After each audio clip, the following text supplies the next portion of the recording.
Ini SK KPU tanggal 21 Agustus. Bapak bisa terangkan isinya dan apakah ada logika hukumnya atau dasar hukumnya? SK 731 itu kalau saya baca di bagian lampirannya itu sebenarnya respon terhadap permintaan informasi dari seseorang. Jadi kalau nggak salah namanya Pak Komarudin kalau nggak salah. Pengacara. Lalu KPU untuk merespon sebelum memberikan dokumen dia melakukan uji konsekuensi. Jadi ada timnya, tim PID melakukan uji konsekuensi dan kesimpulannya adalah 16 item yang itu menjadi persyaratan ketika pasangan calon presiden dan wakil presiden mendaftar ke KPU itu dinyatakan dokumen yang dikecualikan. Ya artinya tidak bisa diakses oleh publik. Antara lain ijazah, KTP, surat keterangan dari pengadilan bahwa dia sudah tidak bebas pidana. Hampir semua data surat kesehatan, surat Calon pimpinan negara nggak boleh diakses gitu. Menurut SK itu ya.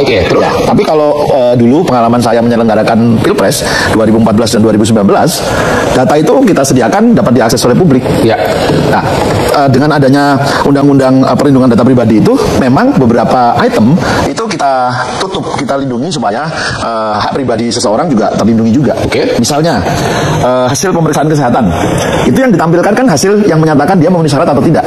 Tapi rekam medisnya, jantungnya gimana, ginjalnya gimana, parunya gimana, itu tidak kita tampilkan. Kasih contoh, ijazah gimana? Ijazah itu yang ditampilkan ya ijazahnya saja. Tetapi di balik ijazah itu kan ada bahasa Inggris dapat berapa, matematika dapat berapa. Itu tidak. Tapi dengan SK yang baru total nggak boleh. Tidak boleh, tidak bisa. Sama sekali nggak boleh. Tidak bisa. Dasar hukumnya apa SK KPU ini? Dan kenapa sekarang Pilpres masih lama? Kalau mengikuti prosedurnya, maka yang dijadikan dasar oleh teman-teman KPU itu ya hasil rapat uji konsekuensi oleh tim itu. Dari segi hukum dan dasar hukumnya ada nggak? Misalnya laporan harta kekayaan, itu kan oleh KPK malah dibuka ke publik. Kok ini nggak boleh? Nah ini berarti ada regulasi yang bertentangan. Maksud Bapak SK ini bertentangan dengan undang-undang atau siapa yang salah? Dia bertentangan dengan undang-undang yang lain. Misalnya KPK misalnya dia membuka itu. Tetapi di Undang-Undang Keterbukaan Informasi Publik Perlindungan Data Pribadi ini malah tidak bisa dibuka karena sudah dilakukan juga uji konsekuensi. Jadi dari Bapak sebagai mantan ketua KPU, apakah SK ini sebelum dicabut memang ada landasan hukumnya atau tidak? Dan kenapa segampang itu dicabut? Jadi gini, prosedurnya sudah dia lalui dengan melakukan uji konsekuensi. Kesimpulan uji konsekuensi itulah yang dijadikan dasar untuk membuat SK, untuk membuat keputusan. Di mana salahnya melihat ijazah orang? Apalagi calon pimpinan negeri. Nah, itu mesti dikonfirmasi kepada KPU yang sekarang gitu ya. Kok bisa semua ditutup gitu loh. Bahkan ketika mereka membuat konferensi pers menyatakan bahwa SK itu batal, saya juga punya pertanyaan. Loh, ketika kamu menetapkan keputusan itu melalui uji konsekuensi. Mestinya untuk menyatakan dokumen-dokumen itu bisa dibuka atau tidak, itu ada uji konsekuensinya lagi. Nah ini kan tidak dilakukan. Saya nggak tahu ya, karena di dalam konferensi pers itu tidak diceritakan apa yang sudah dilakukan sehingga mereka mencabut atau membatalkan keputusan itu. Pak DPR, apakah Bapak kan membawahi Komisi 4, membawahi KPU? Apakah DPR tahu tentang ini dan apakah setuju? Secara normatif kan Komisi 2 DPR RI itu memiliki dua fungsi legislasi terkait kepemiluan. Satu, membahas rancangan undang-undang menjadi undang-undang di bidang kepemiluan.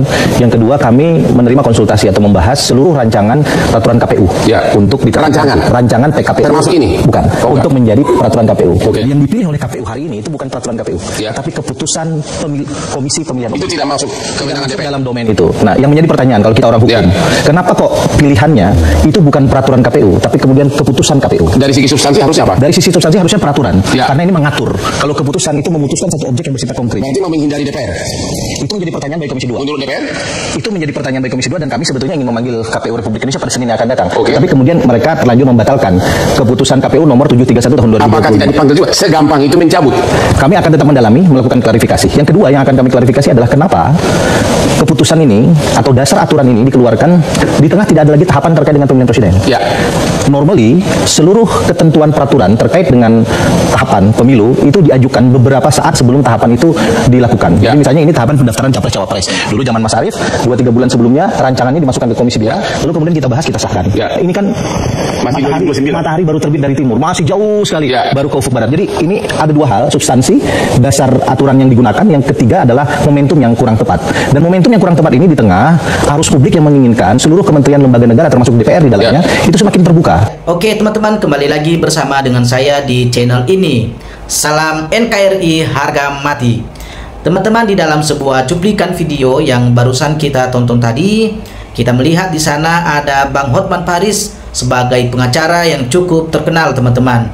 Nah, beliau saat ini adalah sedang mengkritik tentang terkait kasus dugaan ijazahnya palsu Pak Jokowi, dan sampai saat ini kasus ini masih belum ada titik terangnya, teman-teman. Nah, untuk mempersingkat waktu teman-teman, mari kita bahas satu persatu. Di sini begitu banyak tanggapan teman-teman kita atau para netizen yang ada di dalam video ini.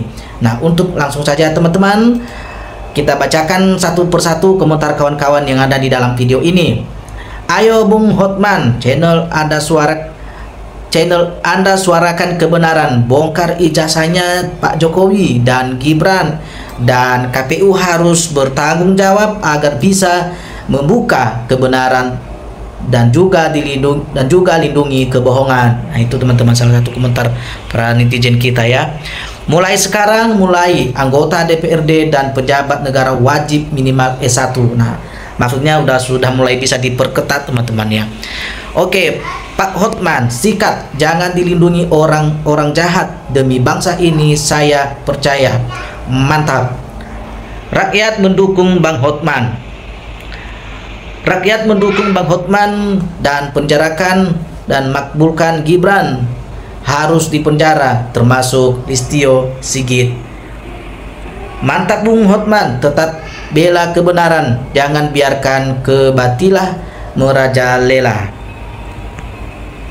KPU ini ngaco, masa data pribadi calon pemimpin negeri tidak boleh diketahui publik. Nah, itu benar teman-teman, karena menurut pengalaman kita bahwa sebagai calon pemimpin negara itu wajib data-datanya itu harus transparan di masyarakat. Tidak ada yang perlu ditutup-tutupi. Artinya, kalau ada yang ditutup-tutupi seperti ini, maka bisa diduga di situ tidak ada hal yang beres atau ada suatu manipulasi data. Itu sudah pasti teman-teman ya. Oke, saya menjadi wakil presiden itu adalah Mulyono orang yang ambius, rakus kekuasaan, anak menantu diangkat Karsang jadi ketua partai gajah dan mencari dukungan, rakus, senilai ini jiwa yang rakus. KPU memilih jalan gelap, periksa paspor RI Gibran. KPU kembalikan undang-undang. KPU publikasikan tulis lengkap ijazah, gelar capres dan cawapres sebagai calon para anggota DPRD, calon gubernur, calon bupati, biar anak-anak cucu kita yang sekarang sekolah kuliah merasa semangat dan bangga melihat tokoh para calon pemimpin-pemimpin di negeri ini berintegritas tinggi, handal dan skill. KPU bubarkan saja, nggak guna punya KPU. Mereka lah sudah merusak demokrasi dengan membohongi rakyat dan lebih pro ke Jokowi dan keluarganya Pak Jokowi.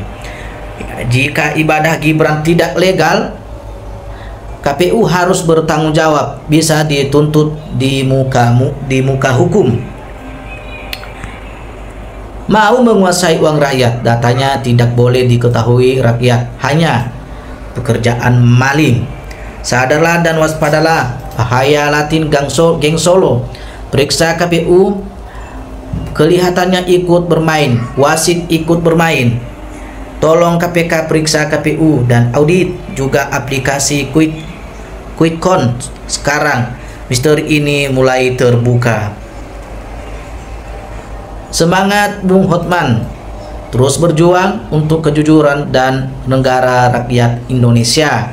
KPU kok bisa ubah undang-undang tentang publik, ijazah dan gelar para capres dan cawapres, juga para calon DPR. Ini pesanan siapa? Nah, usulan siapa? Siapa yang pingin? Guru dan sebagainya, dosen pusing, murid dan seterusnya, mahasiswa juga mumet, kok undang-undang diganti-ganti, nanti harus ubah-ubah katanya. Buku-buku reforman untuk negara. Loh, perlu ubah buku. Oke, jangan seenaknya saja mengubah undang-undang. Pusing Pak Hotman, ini pertahanan, jangan dilindungi orang-orang tertentu demi amannya pribadi yang harus dan serakah kedudukan. KPU harus bertanggung jawab atas pemenangan capres dan wacapres sebagai panitia pemenangan dan panitia uji kelayakan data bagi capres dan wacapres harus diungkapkan dengan sebenarnya, karena ijazah asli bagi peserta capres dan wacapres palsu bisa lolos. Rakyat Indonesia tidak menghendaki ini berjalan dengan adanya suap yang terjadi sehingga mengakibatkan rakyat dan negara menjadi korban kesengsaraan dan kemelaratan bagi rakyat kecil merasa tertindas. Oke teman-teman, kita lanjutkan sedikit lagi. Ganti semua KPU. Apa ini? Pak Agus malas kembalikan undang-undang KPU. Saya lihat Pak Agus malas waktu jumpa pers di TV berdiri depan mata. Pembatalan undang-undang ijazah capres wacapres tidak dipublikasikan.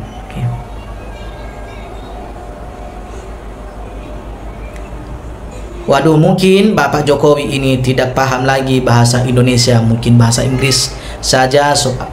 Soalnya kenapa suruh lapisan masyarakat tiap hari keluar-keluar adili Jokowi masukkan Gibran, meminta dukungan supaya Gibran 2 periode. Loh, kasus permasalahannya saja bertumpuk-tumpuk, belum ada yang diproses. Kok mau minta dukungan 2 periode? Apa tidak paham bahasa Indonesia lagi karena terlalu lama di Singapura atau di Australia? Mohon maaf Pak, kami masyarakat kecil saja malu, masa Bapak yang terhormat tidak malu? Inilah harga diri Bapak, dan harga diri itu menurut kami orang tol jauh lebih berharga di atas daripada segala-galanya. Mohon maaf Pak, bukan menggurui, tidak, tapi nuranilah yang merasakan. Terima kasih. Periksa surat-surat pencapresan Gibran dan si Joko, gak usah bikin ribet. Oke teman-teman, mohon maaf lah ada sedikit untuk membaca komentar-komentar teman-teman kita tadi itu, karena kan mereka mengetiknya ada yang singkat-singkat aja, jadi saya juga bacanya agak sedikit macet-macet teman-temannya, tapi itu tidak membuat alasan buat kita untuk tetap semangat. Teman-teman menantikan video selanjutnya supaya informasi atau terkait kasus ini kita upload terus setiap hari, dan supaya teman-teman juga tidak akan ketinggalan informasi berikutnya. Oke teman-teman, itu aja dulu. Salam NKRI harga mati.